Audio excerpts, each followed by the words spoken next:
beautiful, welcome back to my channel and welcome to this Get Ready With Me where we are going to talk about the possible death of the influencer. Is that a thing? Is the bubble bursting? I've seen a couple of videos as of late and a couple of people have been able to put into words the thoughts that have been going around in my mind, and I thought that maybe now I could try and give my perspective as well and just get my thoughts into words. And if you haven't been here before, if this is your first video here, hello, my name is Angie. I am such a lover of beauty makeup. I love everything beauty makeup related, and this is why I have this channel, to be able to just play with makeup and have fun, and hopefully you'll be entertained and maybe have some fun with makeup as well while watching this channel. And if you want to see some more videos like this on timeline, don't forget to subscribe, because right now I am uploading every day until Christmas.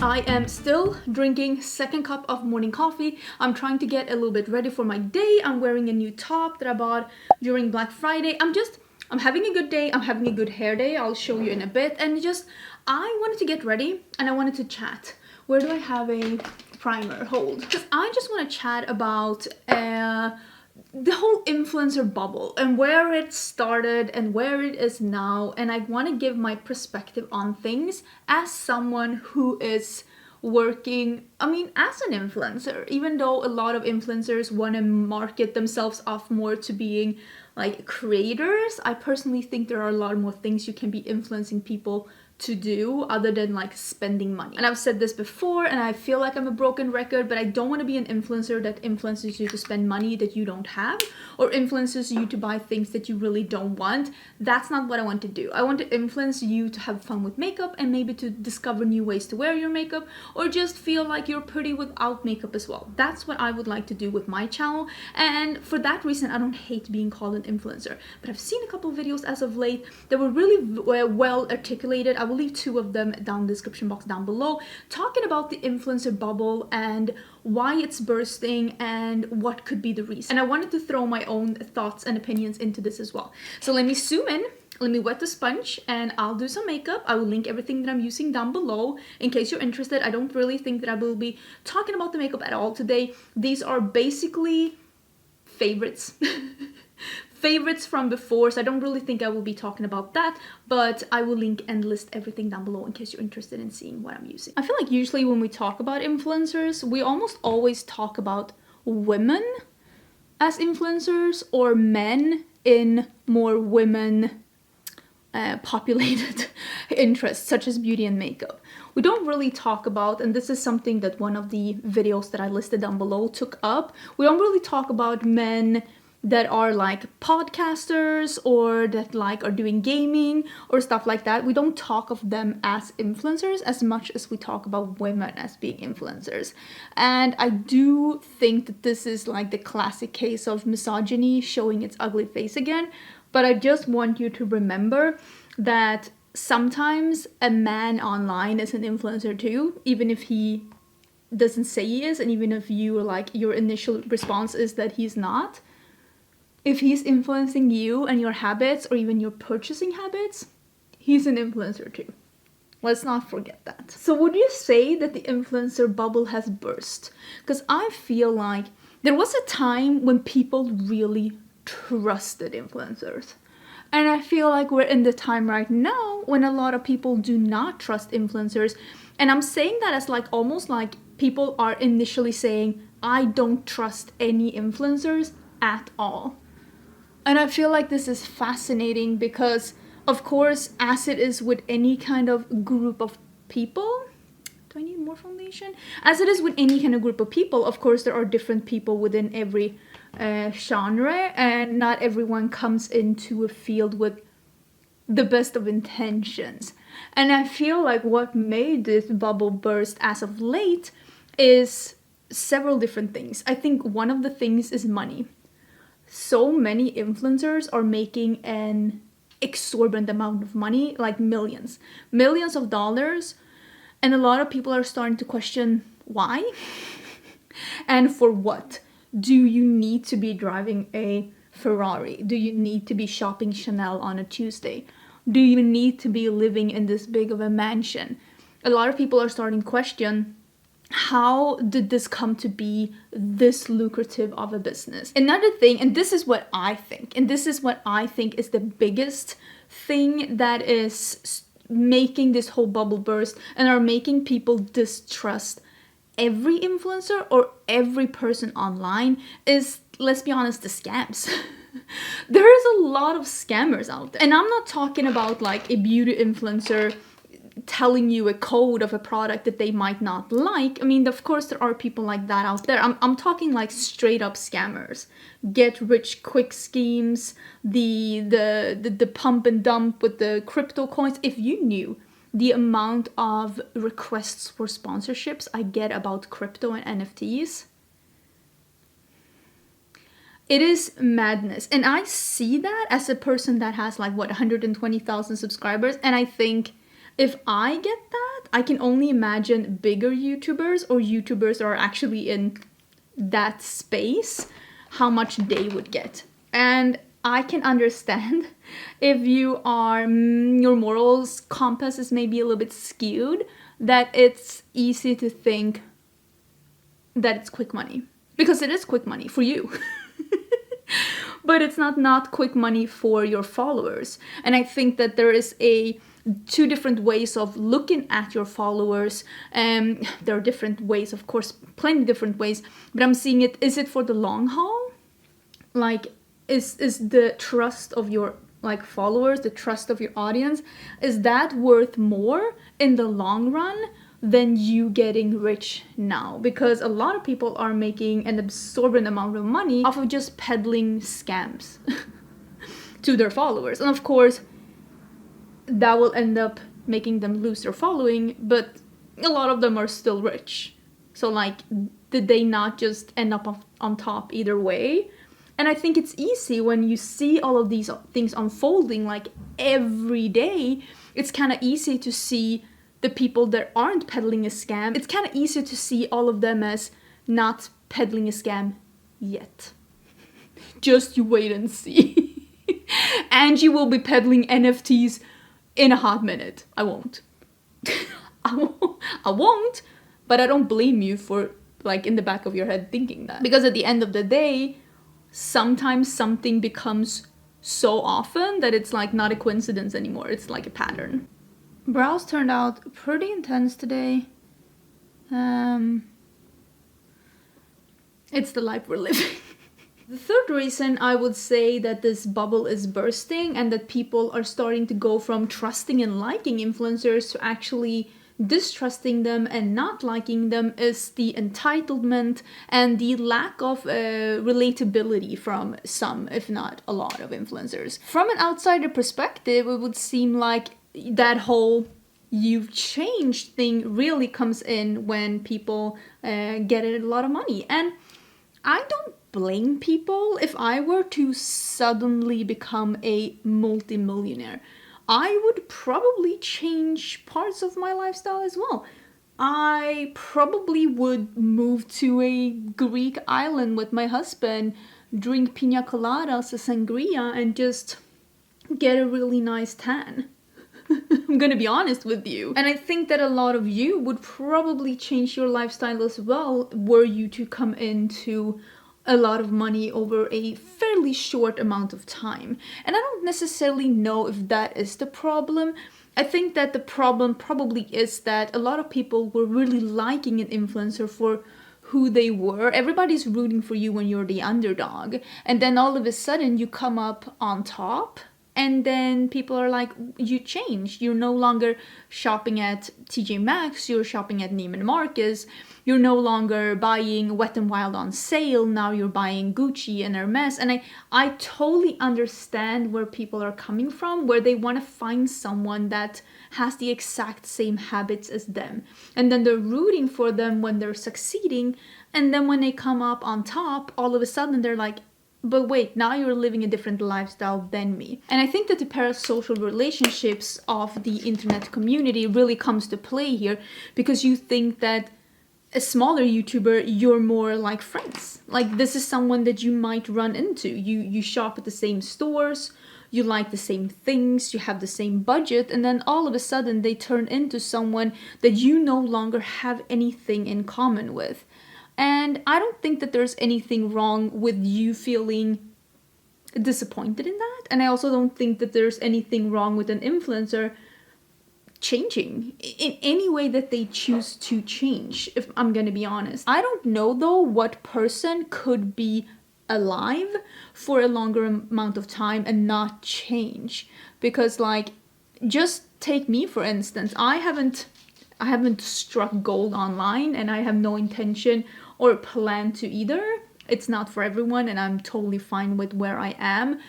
But I've been online for over 7 years.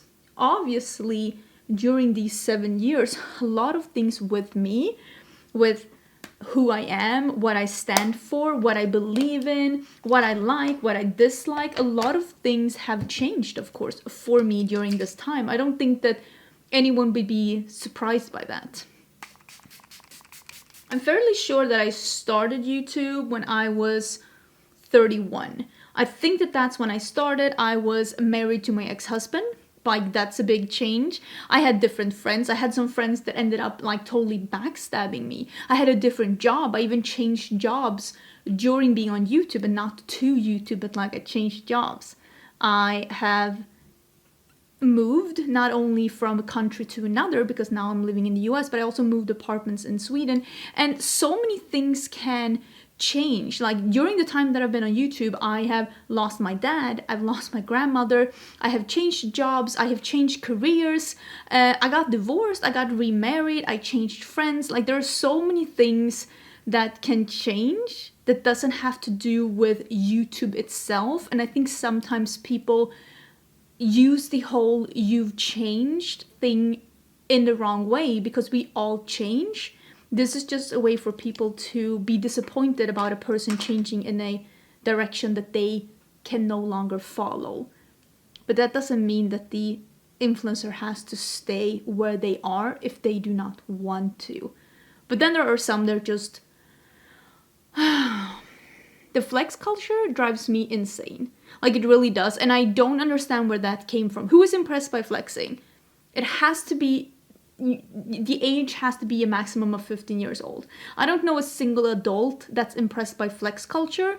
And I think that when those people grew up, because I mean they did, they realized that the people that they have been looking at, the people that had been flexing, were kind of ridiculous. And that bubble burst with the audience just growing up. The whole like just throwing dollar bills around you.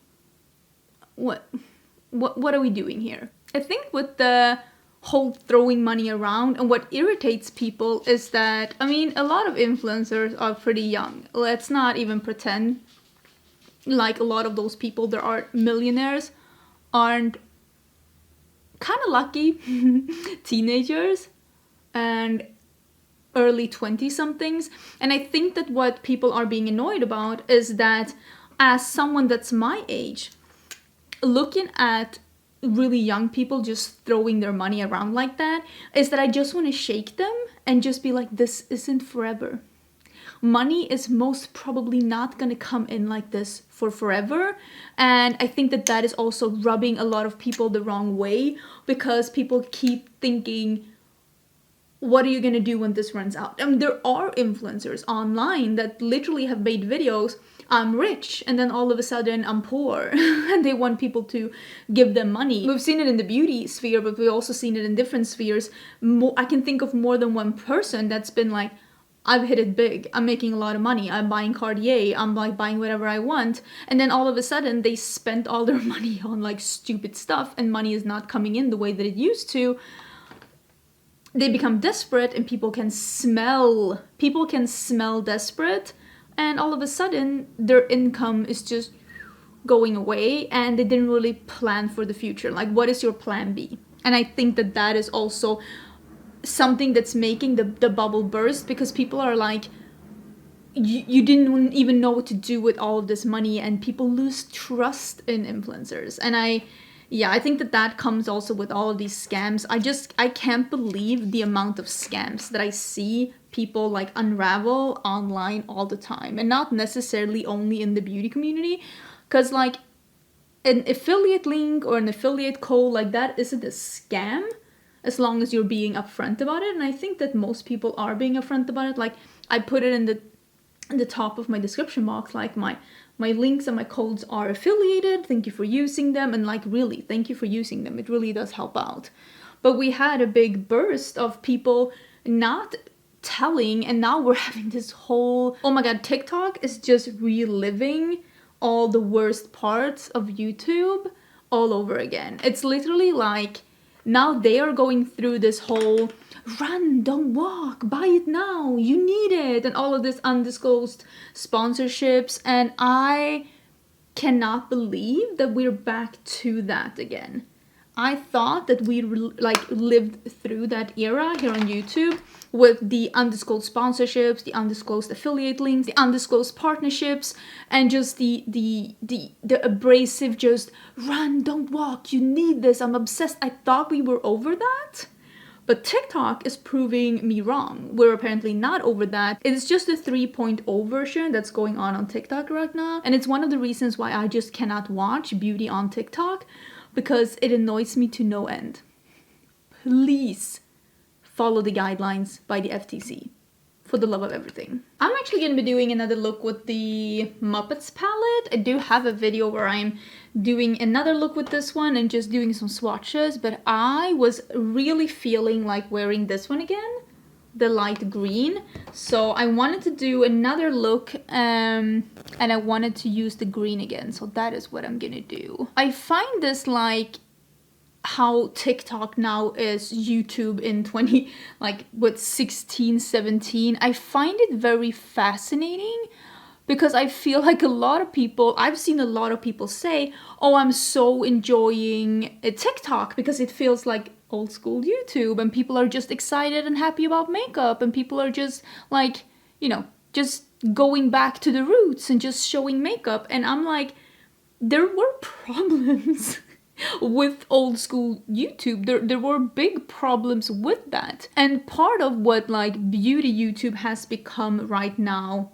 here on YouTube is being a little bit critical and maybe not loving everything, and maybe not just being excited because you got it sent in PR. I mean, a lot of people that I watch are critical of things that they are getting for free as well, because it is part of the job. I'm not here working for the brands. I'm here to let you know when I don't love something. Because that's the whole thing. Like, I get PR from Colourpop and I tell you all the time about things from Colourpop that I don't like, as I am telling you about things from Colourpop that I do like. It is part of the gig, so to speak. But I think that YouTube back then was just showing products and just saying that everything was lovely. And especially when it comes to undisclosed sponsorships, I see it all the time on TikTok. It just becomes very obvious when someone is reading from a somewhat fixed script and just telling you exactly what the brand wants you to know about the product, but putting it all in a neat package with a bow by an influencer that hasn't yet been in a scandal, or hasn't yet been problematic, or hasn't yet been called out for breaking FTC guidelines. And that is exactly how YouTube was back then as well. And I feel like I wasn't on YouTube with the whole, what would we call it, like the initial beauty gurus on YouTube. And when I'm saying the initial beauty gurus on YouTube, I'm talking like Michelle Phan. I feel like that was the initial beauty guru of YouTube, and I don't even know exactly who else was in that era because I wasn't at YouTube then. I started doing YouTube more in the second wave of beauty YouTubers, which was Laura Lee, Manny MUA, Jeffree Star, Jaclyn Hill. You know the peeps, you know the gang. That is when I started doing YouTube.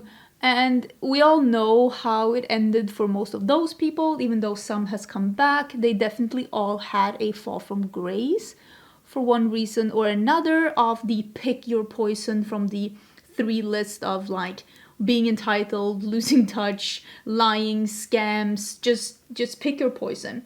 Some grow, some come back, some don't. It's the name of the game, I guess. But I feel like right now when it comes to beauty YouTube, we are in the phase 3 wave 3 of beauty YouTubers, where we're having some people being very, very popular, maybe not entirely just for their makeup. I'm talking about the Welsh brothers, Bailey Sarian, some people that have just gained a lot of views and a lot of notion, mainly not maybe for the makeup itself, but for I mean, the Welsh brothers have had more like almost commentary, and Bailey Sarian is of course doing the murder mystery and makeup and also the dark history, just not maybe all about reviewing the makeup. And I feel like on TikTok they're emulating the phase 2 of the beauty guru, where some people have just really become really, really famous there. And I'm not saying that the most famous people are doing undisclosed sponsorships. I don't know that. I'm not saying that at all. I have seen smaller YouTubers, smaller TikTokers, smaller Instagrammers forgetting to put that it's sponsored, forgetting to put that it's affiliated, and it's not necessarily always about the big ones. And I think that's also something that viewers tend to gloss over. And I think that that's also something that we need to talk about. And I haven't seen any of the videos that I'm linking down below, I haven't seen them talk about that. It's not only about the big boys.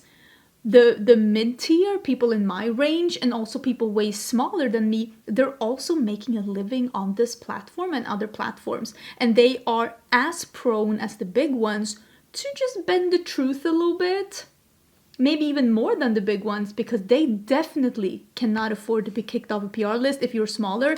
I've always said, like, you kick me off a PR list, I'm totally fine. I'm thinking about what I want to do in my lower lash line. If you kick me off a PR list, I'm totally fine. I'm actually thinking about doing like a video of like, I saw Manny do that some while ago, like a full face of brands that kicked him off the PR list. And I could definitely do that as well. Is this looking good? Yeah. And if you are my size or bigger, you can afford to buy the makeup yourself. But if you are a smaller YouTuber, you might really be depending on that PR list. And you might be even more prone to bending the truth a little bit to stay on the PR list. You're probably thinking, didn't you say you were going to use the green? And I am. Have faith in me. Famous last words. I think there is a lot of brands out there right now that probably used to spend a lot of money on influencer marketing that are right now maybe not doing it for some of the reasons that I've mentioned now. The main reason being that this is something we talk about a lot. As an influencer, if you end up working with a brand that's a little scummy, you will be seeing yourself as a little scummy. But lately, this has also been quite the opposite. If you, as a brand, end up working with an influencer that ends up being a little scummy, then you, as a brand, will also end up looking a little scummy. And that is something that I think has halted some of the marketing campaigns planned by brands, because of the amount of influencers that have turned out to be flat out scammers, like criminals, like people that are not to be trusted with your views, your money, or definitely not your marketing. So I think that a lot of brands are a little bit hesitant because of this. And I also think that maybe the return on investment has not been, even though I think that return on investment when it comes to influencer marketing probably is really good.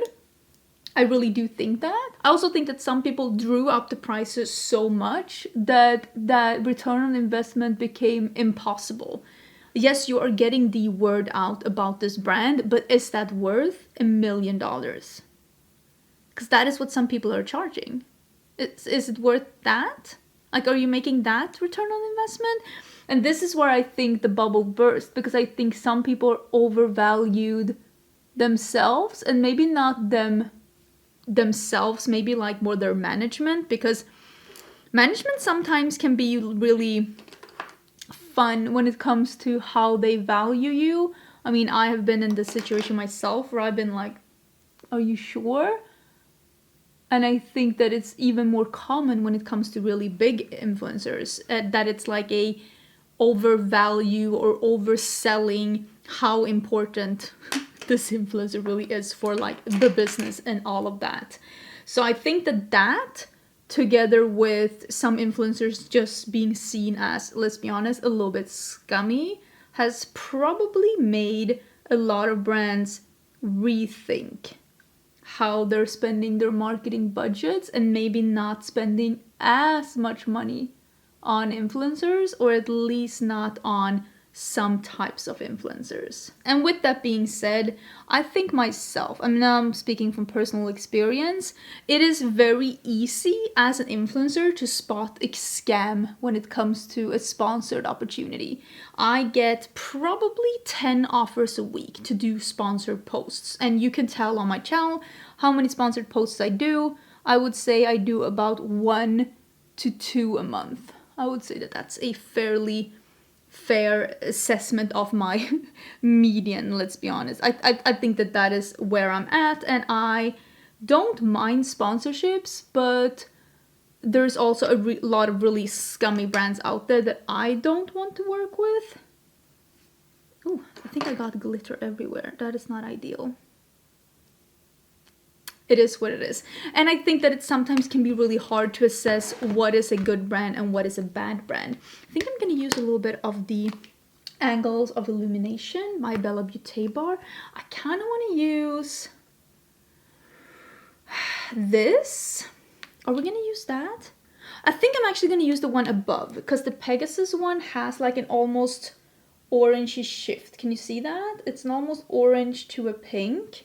And I think that that's going to be pretty here. This could backfire. I should not be doing this with my finger, but I think you can see what it looks like. I'm not going to be doing this with my finger. I need a little bit more precision. Hold. I think that this is what I was after. Just a little on the edge. Is it looking okay?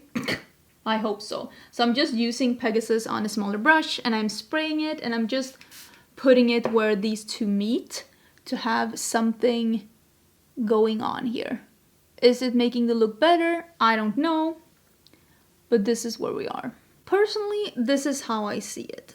Did the bubble burst? Yes, it did burst. And I think that right now we are seeing the after effects of some of the bigger influencers, not necessarily in beauty right now, are just falling from grace. I think this one is out. Let me get another mascara.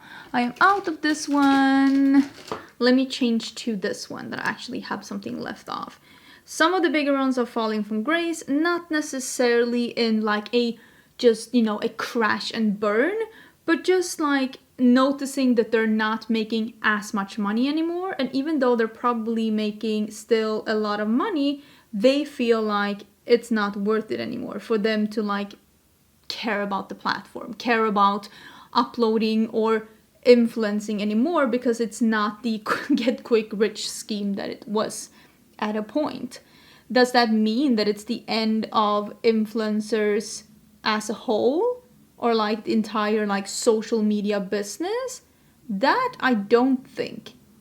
But maybe we are weeding out some of the people that only was here to make a lot of money quickly. Maybe we are weeding out the people that weren't interested in having this as a job that paid a normal salary. Because that is what it's going to pay you if you're not getting millions and millions of views. If you're not getting all of those super big, sometimes sketchy sponsorships, it's not going to make you a millionaire, but it's going to pay your rent. And maybe we're weeding out some of the people that weren't content with that. So what do I want to say with this video? I think the main point of this is that, as with any new thing that booms, and social media boomed, like it boomed, capital letters, I think that with everything that booms, there's always going to be the people that see the boom as a way of making money quickly, or that get caught up in the whole idea of it, the idea of being worshipped, the idea of being well liked, the idea of brands giving you free stuff, the idea of getting paid a lot of money for something that, let's be honest, it's not that hard of a job. I know that this is not the idea that influencers want to give you, but as someone who has been doing this for 7 years, this is not that hard of a job. Is it an easy job? I wouldn't say that. It is, I mean, to do the job, to sit down and film, that is not the hard part. It is the planning and the marketing, because like, how do you get people to click on your videos? How do you get people to like your pictures on Instagram? That is the tricky part. This is not a labor-intensive work, but it is pretty intensive in the planning and in the creative part. Because like, it's not about you having the job to just sit down and apply makeup. That is not the job. The job is to get people to actually enjoy your videos and to want to see your pictures and to want to listen to you. That is the job. How do you become entertaining? And I think that the whole misconception about this social media business is that this is entertainment. We're in the entertainment business. Some of us see us more as being a salesperson, like their whole channels is about like one big sales pitch. But I think that at the core of it is that we are in the entertainment business. And there's of course always going to be the people that are at the top making a lot of money, but maybe the bubble bursting with social media and people taking the rose-colored glasses off and seeing this for what it is, it's maybe gonna get people to realize that not everyone is the same. There are so many differences between different people, even within the same genre of like how you do stuff and how you make business decisions and how you take sponsorships and how often you post and what you post about and the kind of words that you use and whether or not you're following the FTC guidelines. And maybe that is the era that we're hopefully coming into, where people are realizing that just as with every other thing on the planet, not every person is the same. Not every influencer is the same. And maybe we can be a little bit more critical, even if it is someone that we really like, even if it is someone that we really trust. Just be a little bit more open-minded to the idea of, if it sounds too good to be true, it probably is. But I do think that we're also in a place where people are seeing maybe working on social media as an actual job. Because I mean, it is a job and you are creating value, even though maybe not everyone sees you as entertaining. The people that do see you as entertaining, you are creating value for them, such as any other entertainment is creating value for them. So maybe it is just validating social media as a job more, with like things being a little bit more, you know, socially acceptable as like working with social media. But I also hope that we can see it more as a job where you can become successful, but it also is more you will probably work 7 days a week and you might be lucky to be able to pay your rent. I would love to hear your thoughts about this. Do you think it is the end of the influencer as we know it? I know most people, me included, prefer the term content creator because again, that is tying back to the whole like, I am in the entertainment business and I am trying to be entertaining but at the same time helpful, giving you some tips and tricks about makeup, letting you know about what products I think are worth trying out. But I would love to hear your thoughts about it as well. Please try to refrain from name calling in the comments. Always when I do videos like this, there are always people that want to be like, I hate this person, or this person changed, or this person is like a scammer. Let's try and refrain from that. We can all like talk about it in like broader terms, but let's refrain from the name calling. I will probably delete comments like that if I see them, because that's not the kind of discussions that I want to have in my comments. There are other channels more suited for that. There are forums where you can discuss stuff like that online, and I don't necessarily want to have that discussion here in my community, because I know for a fact from personal experience that a lot of the things that people are throwing out as a fact online sometimes are just entirely fabricated and are just like rumors that people are spreading, and even though some are not, some definitely are, and I just want to not have that. I want to karate chop those things out of my channel. So I hope you're having an absolutely amazing day. If you want to see more makeup content, don't forget to subscribe, and I will see you again tomorrow for a new video. Bye!